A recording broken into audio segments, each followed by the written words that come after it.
Hi, sixth grade. Happy Thursday. We're going to finish up Parak Yud Gimel today.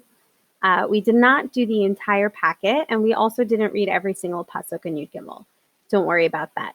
2 days ago, you heard me say in the video that there were 4 mitzvot mentioned in this parak. They are Pidyon Bechor, or the mitzvah of Pidyon Haben, redeeming the firstborn son, the mitzvah of Pesach, the mitzvah of V'higadet Levincha, tell the story of the exodus of Yetziat Mitzrayim to your children, and the mitzvah of tefillin. We focused on 2 of them, mitzvah of Pesach and the mitzvah of tefillin.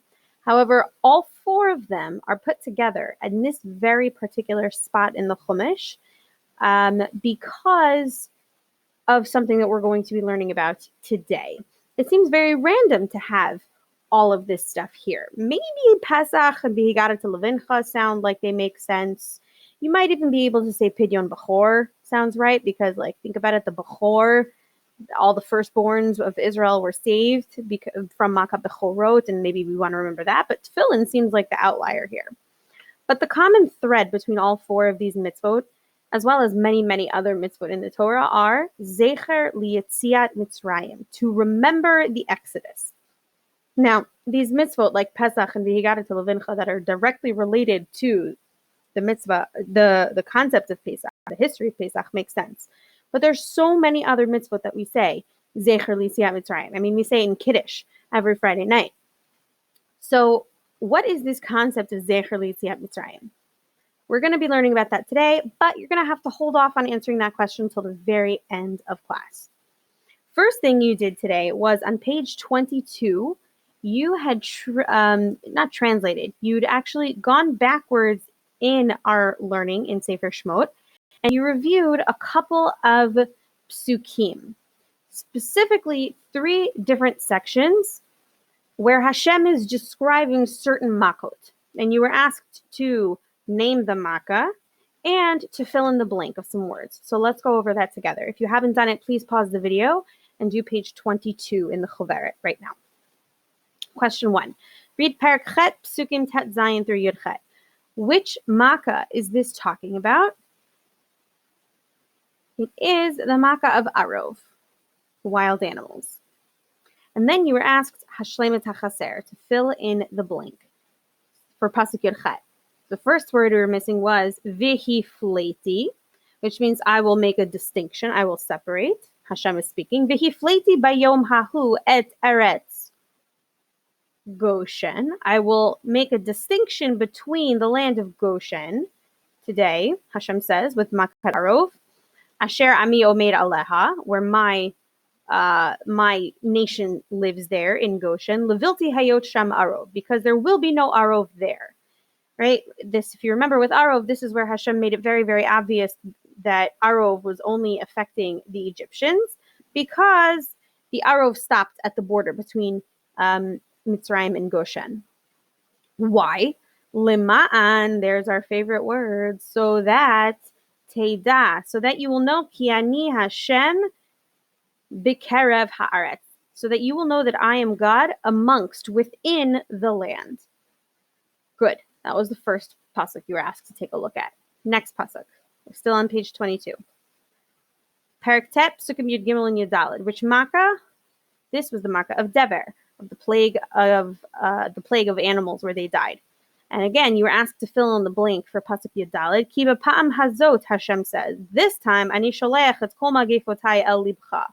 I will send all of my plagues to your heart, to your soul. Uba avadecha, uba amecha, and to your servants and to your nation. Hashem is warning Paro. Ba'avur teda, so that you will know, ki ein kamoni b'chol haaretz, so that you will know that there is none like me, Hashem says, in all of the land. That was the second pasuk you were asked to take a look at. And the third pasuk, read Parak Tet, Psukim Chav Tet through Lamed Gimel. Which makkah was this talking about? The makkah of Barat, hail. And you were asked to fill in the blank for Pasuk Chav Tet.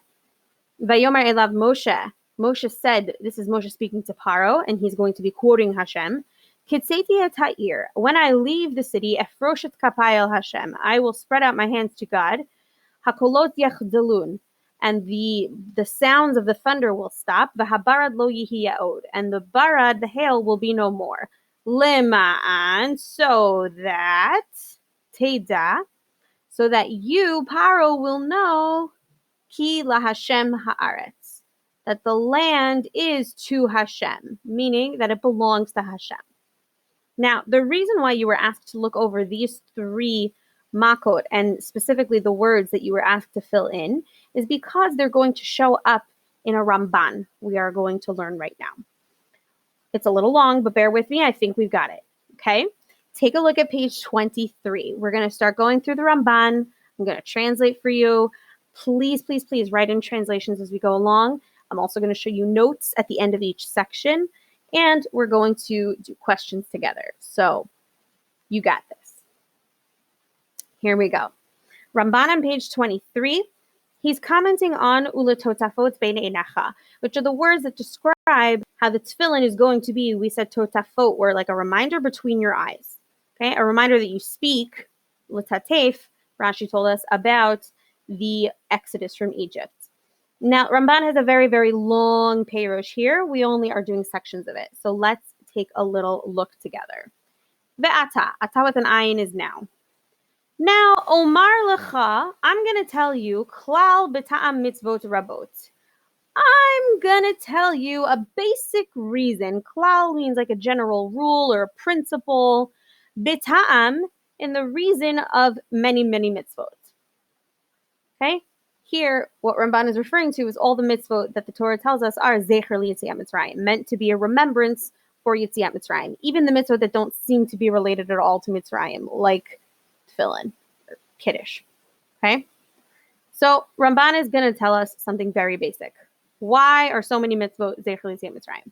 And here Ramban gives us a little bit of a history lesson. Hine, me'et hayot avodat gilulim. Avodat gilulim is another way of saying avodah zara ba'olam. Okay? Ever since the start of idol worship in the world, mimei enosh, from the days of Enosh, so this is going like way, way, way back, even before Avram's time. What happened to the people of the world when they started worshiping idols? Hechelu hadeot lehishtabesh be'emunah, which means their opinions about faith started to be mistaken. Emunah here it means faith or belief. Okay, they did believe in God, or sometimes in some cases multiple gods, but they had a few basic mistakes in what that faith was. It's not so much that they were worshiping stone that Ramban is focusing on. Ramban is focusing on some basic issues of what they believed in. And here we have 3 basic problems that idol worshippers had. Number 1, mayhem. There were some of them who were kofrim. They denied. It's not just ignored, but they openly said this isn't true. To deny something means to say it's not true. There were some people who denied be'ikar, in the main part of faith, ve'omrim ki ha'olam kadmon. And they claimed, they said that the world, the earth itself, was kadmon, kodem. It came first. It pre-existed anything. Meaning the world has always been and always will be, which we believe is not true. But they say, oh, the world is ancient and has always been, and it kind of just came about by itself, right? We can maybe say it's a Big Bang. So they believe that the world came first, and that humans and gods and all that stuff came later, or God. Ki chashu ba Hashem vayomru lohu. And they said it wasn't God who created the world. The world pre-existed. The world was around before God existed, they said. Okay? So they believed in God, but they had the order flipped. They didn't believe that God created the world. They believed that the world has always been around, and God sort of was created or popped up at some point later. Right? Sometimes you have these stories of like Greek mythology, how gods are born, right? We don't believe that kind of stuff. But this is what they believed. Some people who were Ovdei Avodah Zarah. So that is one potential problem that they had with their emunah, with their faith. That they believed the earth came first and Hashem did not create it. Number 2, umehem, and then there were some of them, machachishim, who, this is another word for denied, biyediato hapratit, in Hashem's da'at, his ability to know something, pratit, individual, like hashgacha pratit, this is da'at pratit.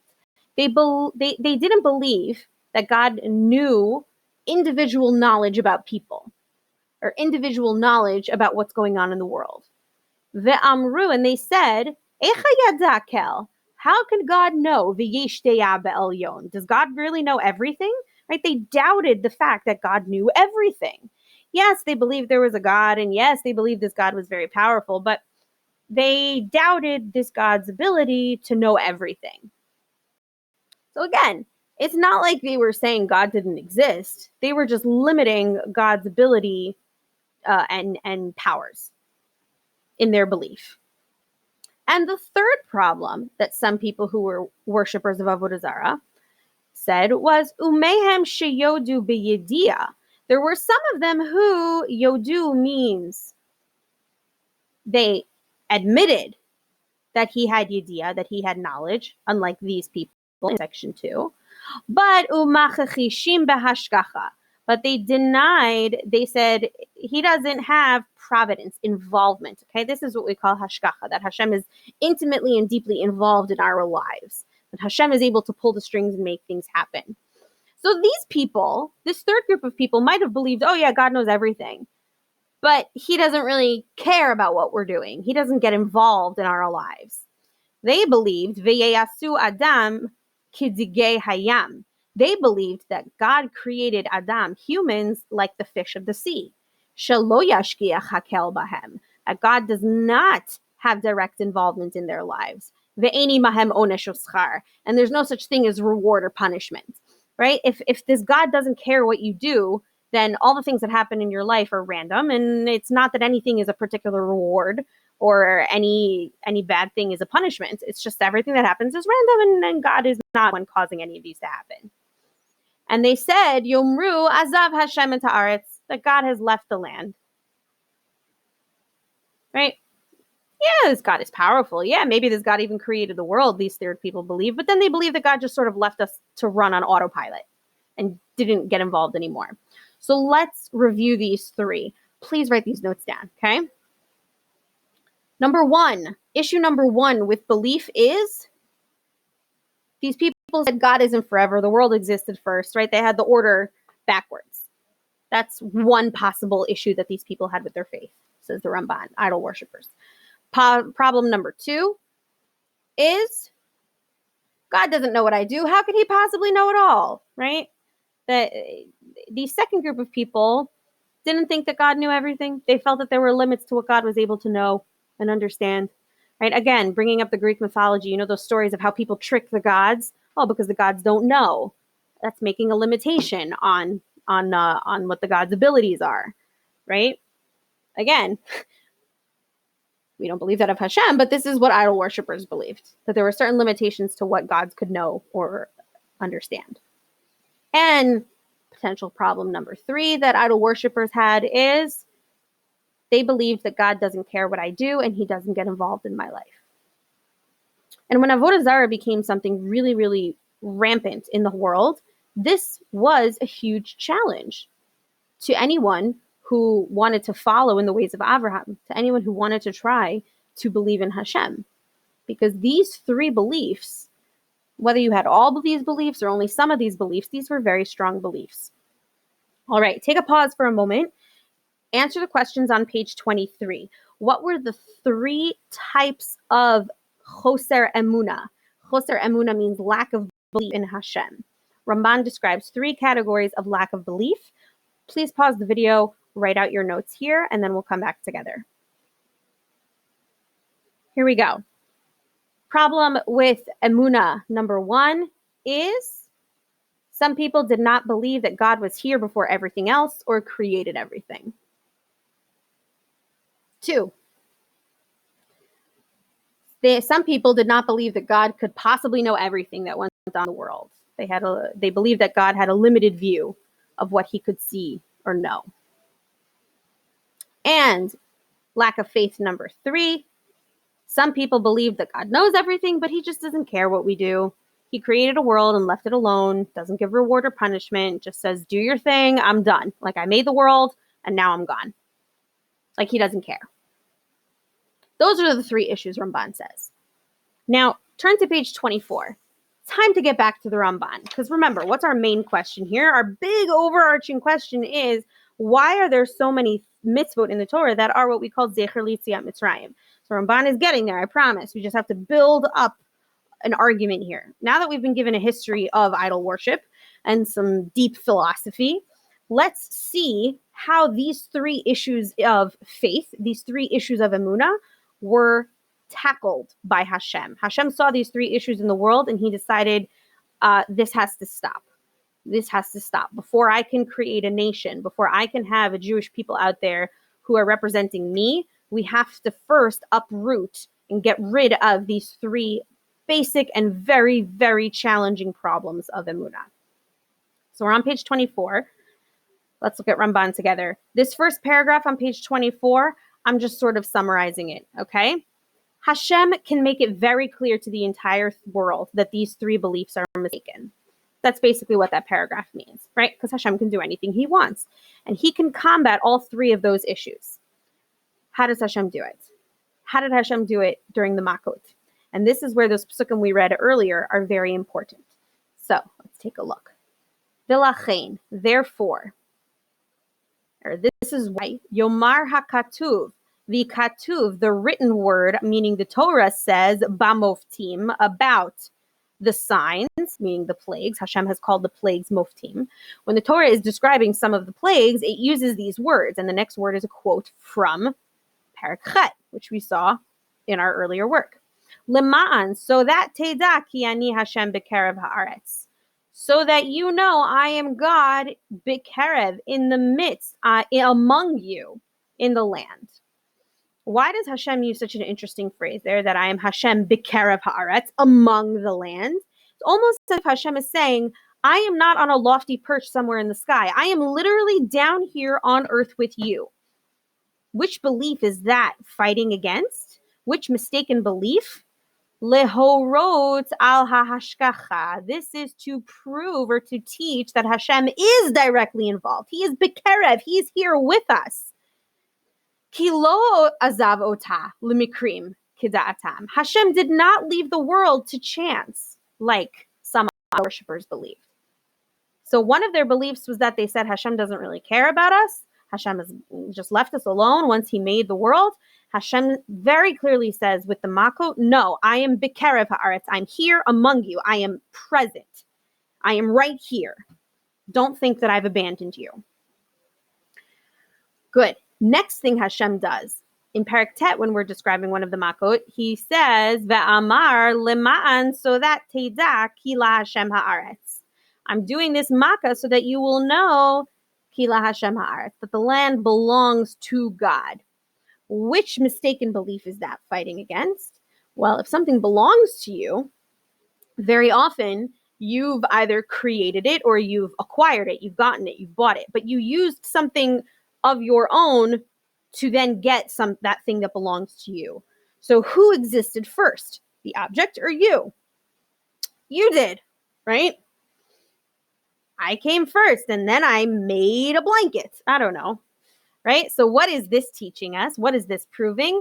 The fact that the earth belongs to God is to prove lehorot al hachidush, to prove that God created it, like from the word chadash. Hashem created the earth new, chadash. Kihem shalosh bra'am me'ayin. Right? That's just another way of saying that that the mistaken belief that the earth came first and then God, that's wrong. Hashem is telling you, Kila Hashem haaretz. This earth belongs to me because I created it. So that's to combat another one of the mistaken beliefs. And thirdly, we read in the beginning of the lesson, Hashem is doing the Makot ba'avur, so that teda, you will know, ki ein kamoni b'chol haaretz. I'm doing these Makot so that you will also know that there is none like me in all the land. What is this teaching? Which one of the mistaken beliefs is this combating? Hashem is trying to get rid of the mistaken belief that Hashem can't do much, that Hashem has limited abilities. Lehorot al hayecholet. This is coming when Hashem says that there is none like me.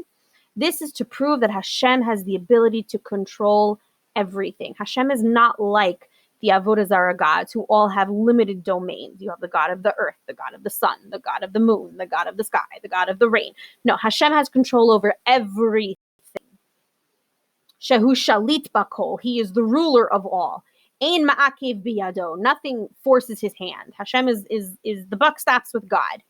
Ki b'chol zeh, because in all of these things, all of these three truths, that Hashem is here among us, that the earth belongs to Hashem, and that there's no one like him. All three of these things were things shehamitzrim machishim o mistapkim. These things that the Egyptians doubted. So Hashem made it very clear that with all of the makot, he was trying to completely cut out, remove all of the mistaken beliefs that the Egyptians had. So let's go over again what Hashem did. How did Hashem fight back against the mistaken beliefs of these Avodah Zarah, of these Egyptians? Like we said before, there were 3 mistaken beliefs. So here are the 3 corrected beliefs. Number 1, which is the middle one here.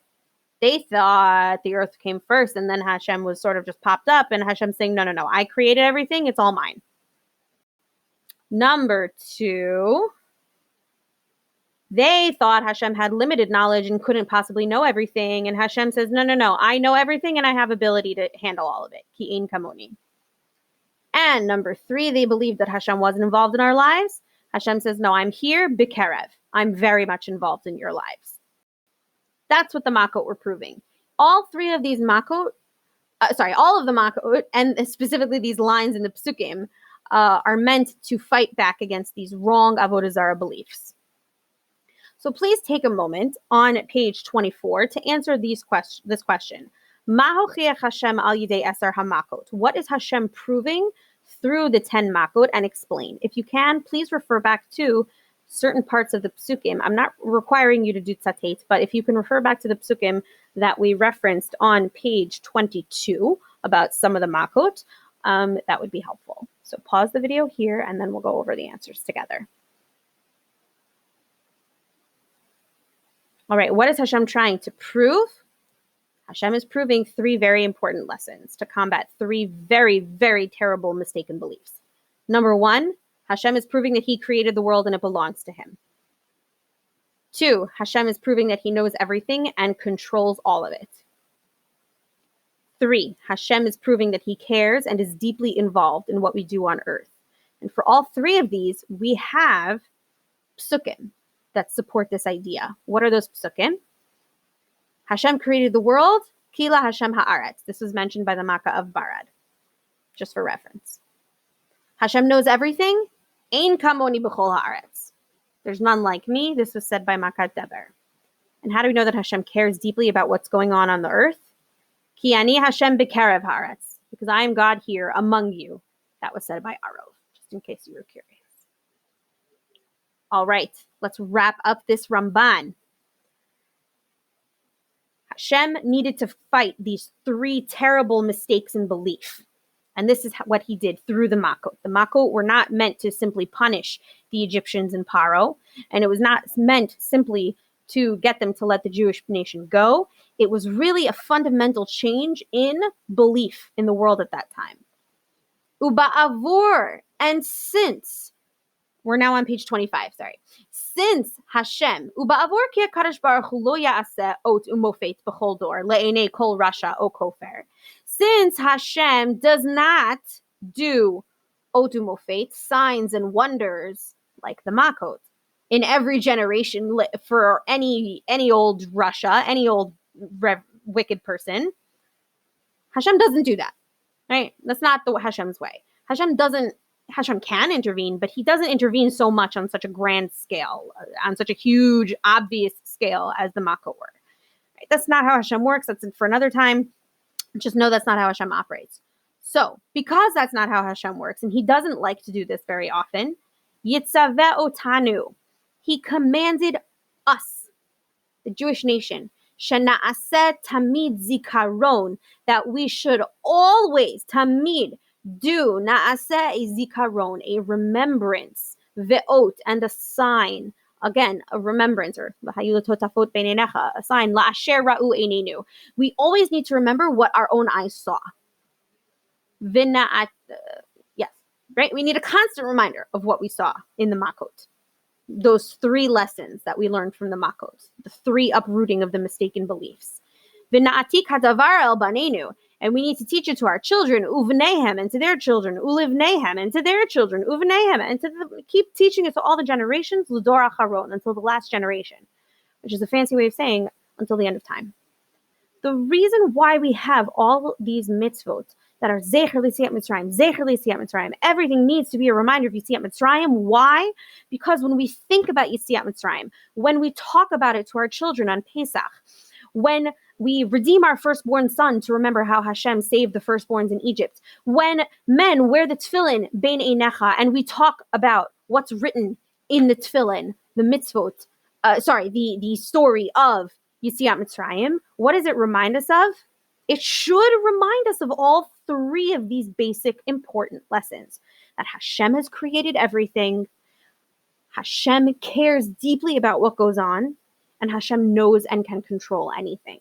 These are 3 basic fundamental beliefs. And every time we have a mitzvah that's Zecher L'Yetziat Mitzrayim, we need to remember those 3 things. This is what the Ramban tells us. That, according to the Ramban, was the point of the Makot. Not retaliation, not revenge, not punishment, but completely rewiring our brains and the way we think about belief in Hashem. Please take a moment and answer the question on page 25. Why did Hashem make so many mitzvot? To be a remembrance for Yetziat Mitzrayim. Go ahead and answer that. Pause the video, and then we'll go over it together. So the reason why Hashem made so many mitzvot, Zecher L'Yetziat Mitzrayim, is to remind us forever of the 3 basic principles of faith that Yetziat Mitzrayim teaches us. And Hashem doesn't make these signs for any Joe Schmo, right? Hashem did it once in history, and we just constantly have to remember that part of history. And we do, every single day. Whew, that was a big Ramban. All right. Our check for understanding is going to be a little bit more creative, I think. I'm hoping you guys like this, because I'm kind of excited. Our check for understanding is going to be a little artsy today. I would like you to please explain to me why there are so many mitzvot that are Zecher L'Yetziat Mitzrayim. What you're going to do is you're going to compare the 3 incorrect beliefs about faith that the Ramban lined out for us on page 23. And you're going to compare them, or contrast them really, to the 3 correct beliefs that we saw on page 24. The 3 correct beliefs that Hashem proved through the Makot. Okay? Ignore this last sentence of how did the Makot prove the 3 correct beliefs. You don't have to put that in there, okay? But I want you to create some kind of, it could be like an infograph, it could be a poster, you could even make a video if you want. I basically want you to try to teach this Ramban. It's a hard one, but I think if you organize your thoughts, it's so fundamental and important to our belief. And we did it through language, through writing and reading. I want you to now put it into some kind of a visual format for people who, let's say, are not such great writing learners, language learners. I want it to be something in more of an artsy style. So I'm going to try, it's a little late in my house right now, but all my kids are asleep. So I'm going to try to go create an example on Google Classroom. When you've done that, you can do some kind of a Google Doc, you can do a video, you could do a song if you want. You could do some kind of a mnemonic device to try to remember what are the 3 important beliefs. But I just want it, I want like some way to remember all 3 of them. When you're doing the 3 incorrect beliefs, you can show some kind of an example of what would someone look like when they believe this incorrectly, and then what would it look like to have the 3 correct beliefs. Whatever you decide to do, please upload it anywhere to this assignment on Google Classroom. There's usually in the upper right-hand corner, which is over there on the video. Usually on the Google Classroom, there's a place where you can say submit a document or whatever. So I'm really excited to see what you guys come up with. Don't spend forever on this, maybe a good half hour, because this is the only homework you have, especially because I am canceling the Shor Hashem quiz for Friday tomorrow. So let's see how it goes. I'm really excited. It doesn't have to be perfect. And make sure to look at my example before you go ahead and make your own. All right. Have